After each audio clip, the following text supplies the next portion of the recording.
Saudara-saudariku terkasih, salam berkah dalam. Sudahkah kita memberi senyum hari ini, Minggu 7 Juli 2024. Hari Minggu biasa ke-14. Kita awali permenungan kita dengan tanda kemenangan Kristus. Dalam nama Bapa dan Putra dan Roh Kudus. Amin. Permenungan kita diambil dari Injil Markus bab 6 ayat 1 sampai 6. Kemudian Yesus berangkat dari situ dan tiba di tempat asalnya, sedang murid-muridnya mengikuti dia. Pada hari Sabat, ia mulai mengajar di rumah ibadat, dan jemaat yang besar takjub ketika mendengar dia, dan mereka berkata, "Dari mana diperolehnya semuanya itu? Hikmat apa pulakah yang diberikan kepadanya? Dan mujizat-mujizat yang demikian, bagaimanakah dapat diadakan oleh tangannya?" Bukankah ia ini tukang kayu? Anak Maria, saudara Yakobus, Yoses, Yudas, dan Simon?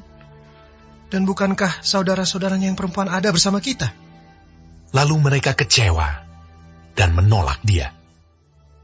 Maka Yesus berkata kepada mereka, "Seorang nabi dihormati di mana-mana, kecuali di tempat asalnya sendiri, di antara kaum keluarganya dan di rumahnya." Ia tidak dapat mengadakan satu mujizat pun di sana, kecuali menyembuhkan beberapa orang sakit dengan meletakkan tangannya atas mereka. Ia merasa heran atas ketidakpercayaan mereka. Lalu Yesus berjalan keliling dari desa ke desa sambil mengajar. Saudaraku terkasih, Injil hari ini bicara tentang Yesus yang ditolak oleh orang-orang sekampungnya. Ada pertanyaan mengapa Yesus ditolak oleh orang-orang yang mengenalnya. Karena pribadi Yesus tidak sesuai yang mereka harapkan.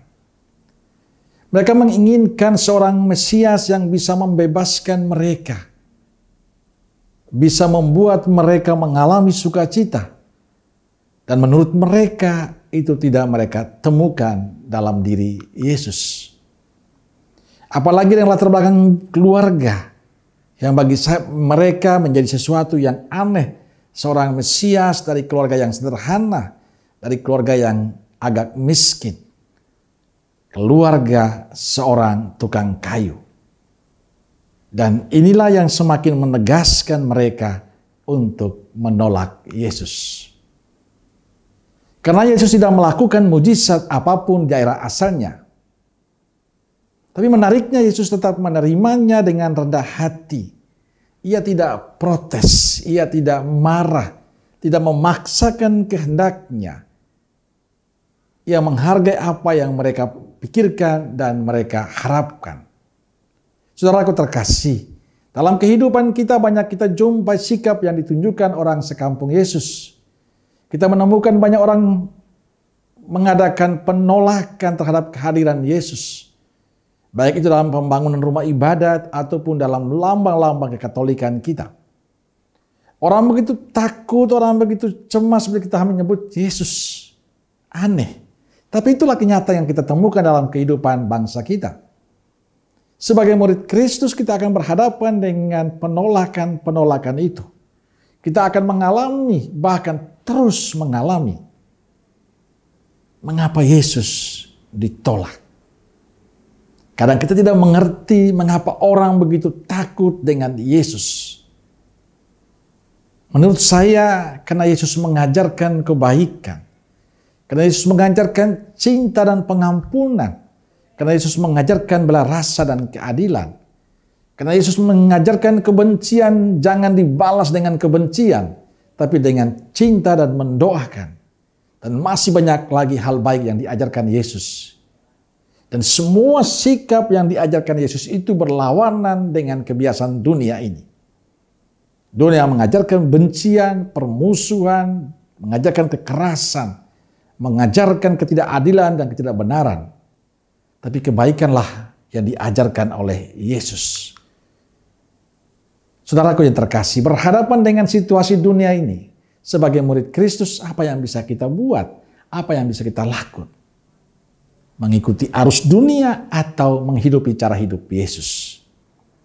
Hari ini kita mendapatkan pencerahan bahwa cinta dan kebaikan Yesus jangan pernah berhenti kita lakukan hanya karena 1-2 orang yang menolak kita. Masih banyak orang yang membutuhkan cinta dan perhatian kita. Jangan pernah berhenti untuk mencintai dan berbuat baik hanya karena 1-2 orang yang mengkritik kita. Inilah saatnya bagi kita tunjukkan bahwa kita sebagai murid Kristus dengan terus berbuat baik dalam kehidupan kita. Walaupun karena perbuatan baik itu kita akan menerima penolakan, tapi tetaplah berbuat baik. Dan itulah ciri khas murid Yesus. Amin. Semoga Allah yang Maha Kasih memberkati saudaraku sekalian, Bapa, Putra, Roh Kudus. Amin. Roh Kudus Nazaret, doakanlah kami. Amin. Berkah dalam.